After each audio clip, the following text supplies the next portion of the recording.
আমরা তাকে ভজনা করি কি না করি, তিনি কিন্তু আমাদের খুব ভালোবাসে। তো আমাদের দেখার নয়ন নেই বাবা। এখানে দেখো মায়েরা, সত্যি ভগবানকে দেখার আমাদের নয়ন নেই বলে আমরা দেখতে পাই না। এর একটা উদাহরণ বলবো। শাস্ত্র বলছে বাবা, মহাভারতের একটা শ্লোক আছে, নতুমাং সকস্যে দ্রষ্টু মননৈব সচক্ষুষা দিব্যং দদাতি তে চক্ষু পশ্যমে যোগ মহেশ্বর। মানে মহাভারতে যখন অর্জুনকে যখন গীতার পাঠ প্রদান করছিল, তখন অর্জুন বলছে, হে কৃষ্ণ, তুমি তো আমার পরাণ শাখা, আমি তোমার বিশ্বরূপ দর্শন করতে চাই। বলছে, হে পার্থ, তুমি আমার বিশ্বরূপ দেখতে চাও ঠিকই, কিন্তু পার্থ, এই চামড়ার চোখ দিয়ে যে আমার বিশ্বরূপ দেখা যায় না। নতুমাং সকস্য দ্রষ্টু মননৈব সচক্ষুষা, এই মানব চক্ষু দিয়ে যে আমার বিশ্বরূপ দেখা যায় না। শোনো পার্থ, তুমি যদি আমার বিশ্বরূপ দেখতে চাও, দিব্যং দদাতি তে চক্ষু, আমি তোমায় দিব্য চক্ষু প্রদান করব, পশ্যমে যোগ মহেশ্বরম, তবেই তুমি আমার সেই যোগেশ্বর রূপ বিশ্বরূপ দেখতে পাবে। তো মায়েরা, এই দেখো, আমাদের ধরো কোথাও কেটে গেল, হাতটা একটু কেটে গেছে, ও মায়েরা ওপর থেকে দেখতে পাবে তো? দেখতে পাবে তো হাতটা কেটে গেলে? কিন্তু আমি যদি এখান থেকে পড়ে গিয়ে আমার ভেতরের হাড়টা যদি ভেঙে যায় বাবা, হ্যাঁ বাবা, হাড়টা যদি ভেঙে যায়, সেটা কি আর সামনে চোখ দিয়ে দেখা যাবে? তার জন্য কি জ্যোতি লাগবে?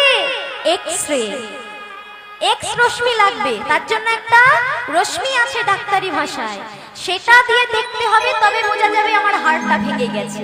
কিন্তু যদি ওপরে কেটে যায়, সেটা কিন্তু চামড়ার চোখ দিয়েই দেখা যাবে। তদ্রূপ গৌরকে দেখতে গেলে আমাদের ভক্তি রূপী চক্ষু থাকতে হবে, প্রেম ভক্তি নিয়ে তাকে দেখতে হবে। যদি আমরা সেইভাবে দেখতে পাই, তাহলে দেখতে পাবো আমাদের আশেপাশে তিনি বিরাজমান, কিন্তু আমরা তাকে এদিকে ওদিকে সেদিকে খুঁজে বেড়াচ্ছি। ওমা, বিশ্বকবি কবিগুরু রবীন্দ্রনাথ ঠাকুর এই পরিপ্রেক্ষিতে একটা খুব সুন্দর রবীন্দ্রসঙ্গীত রচনা করেছে। আমি দু লাইন শোনাবো তোমাদের, কারণ এটা আমাদের ক্ষেত্রে প্রযোজ্য। বিশ্বকবি কলম দিয়ে বলছে, জানো, আমি আমার গৌরকে, আমার কৃষ্ণকে চারিদিকে খুঁজেছি, কিন্তু সে সবসময় আমার মধ্যেই ছিল। সে কি বলছে? আমার হিয়ার মাঝে লুকিয়েছিলে, দেখতে আমি পাইনি, তোমায় দেখতে আমি পাইনি। আমার হিয়ার মাঝে লুকিয়েছিলে,